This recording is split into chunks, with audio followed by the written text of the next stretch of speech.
Magandang araw mga kaibigan. Pag-usapan natin ngayon yung Cebu is Garcia Country na viral sa Cebu Province dahil ayaw umalis ni Governor Gwen Garcia pagka-gobernador kahit may suspension order na siya galing ombudsman. So nagkalat ngayon ang mga tarpaulin sa Cebu na sinasabi Cebu is Garcia Country. But ito ngayon ang maganda. May kapatid pala na kongresista itong si Governor Gwen Garcia, Congressman Pablo Garcia. Okay? I don't know anong district ito, 3rd District of Cebu. Congressman. Nako, kinontra niya ang kanyang kapatid. Kinontra niya na, ate, mas mabuti mag-step down ka na lang. O, mismong kapatid niya sinasabi na hindi pwede, mas mabuti. Mayroon siyang statement, basahin ko. Napakaganda ang very diplomatic ang dating. Okay. My sister, by the way, ito pa lang, Congressman Pablo Jan Garcia, hindi siya pumirma sa impeachment ni Bibi Sara. DDS pala ito eh. Okay, sabi niya, my sister Gwen and I have not always agreed on everything. In fact, we've had and we continue to have our differences. But no one, and certainly not I, can doubt that she has done a lot for Cebu. And no one can deny the extraordinary work and service she has done for our dear province. Di ba? Ang ganda ng pasakalya niya eh. Pinupuri pa niya. She continues to have my unwavering support as candidate for governor of the province of Cebu. Siyempre kapatid eh. Like all other storms in her remarkable life, this is something I am confident she will weather, and one from which I am convinced she will emerge victorious. Mananalo. Okay? My hope and my unsolicited advice is that she comply with the ombudsman's order,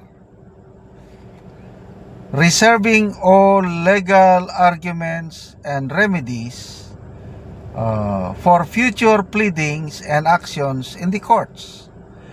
I wish that she will use this time that the ombudsman orders affords her to do what she does best, to circle the whole province, reach out to all Cebuanos, press the flesh and win the hearts and minds for herself and for our beloved party, One Cebu. Ang galing! Diba? Ito ang tunay na kapatid. Saludo ako dito kay Congressman Pablo Jan Garcia. Binasa ko ang mga comments, dalawa silang kongresista na hindi pumirma. Congresswoman Delmar yung isa. So kung hindi siya pumirma, it speaks of his character. Kasi karamihang pumirma, alam nyo na, yung haka-haka, I don't know, wala namang prueba, kailang maraming tumanggap ng pondo. So ito, Congressman Pablo Jan Garcia, hindi siya pumirma. I don't know kung nakatanggap ba siya o hindi. Ang ganda yung advice, yung pasakalya, ulitin ko, ang tunay na kapatid. Naniniwala siya, mananalo ang kanyang kapatid. Naniniwala siya na maraming nagawa ang kanyang kapatid. Kaya lang, ate, mas maganda, sundin mo yung ombudsman order. At gamitin mo itong opportunity mo ito dahil hindi na siya governor, wala na siyang tulubagon kung sa Bisaya. Wala na siyang responsibility dahil hindi na siya governor eh. So, ikutin ang Cebu. Tapos, siya mismo na ang na win the hearts and minds of the Cebuanos. O di ba? Hassle free. So ngayon, kapito ko siya, hindi siya alis. Nagsalita na ang Palace Press Officer. I hope totoo ito yung sabi ni Palace Press Officer Castro na hindi daw makikialam ang Pangulo sa suspension order ni Governor Gwen Garcia. But nakakaduda kasi nauna nang nagpahayag ang Pangulo na sabi na igalang nyo naman ang igalang nyo ang opisina ni Governor Garcia, yung timing niyo parang pinopolitika nyo. Dapat sundin nyo ang rule of law, due process, parang ganun yung statement ng Pangulo na ang pagkakaintindi ko is sinusuportahan niya si Governor Garcia. Tapos mamaya sasabihin ng kanyang spokesperson na hindi daw makikialam sa suspension. Bakit nagpahayag pa siya ng statement? Di ba pabago-bago? Magulo.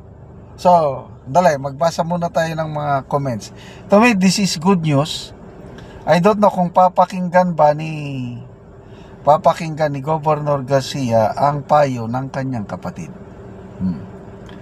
Christy Ediher, sabi niya, Cebu District, time to change leadership from Congress to governorship.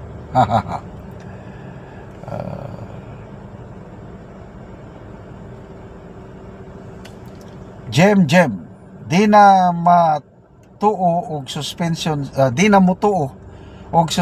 si Gwen Oy, nakasuway na sa una. Wana ning gawas sa Capitol for weeks, dito na ning puyo. Yung press statement ng ombudsman na they are not surprised yung hindi niya pagalis kasi ginawa niya na noon.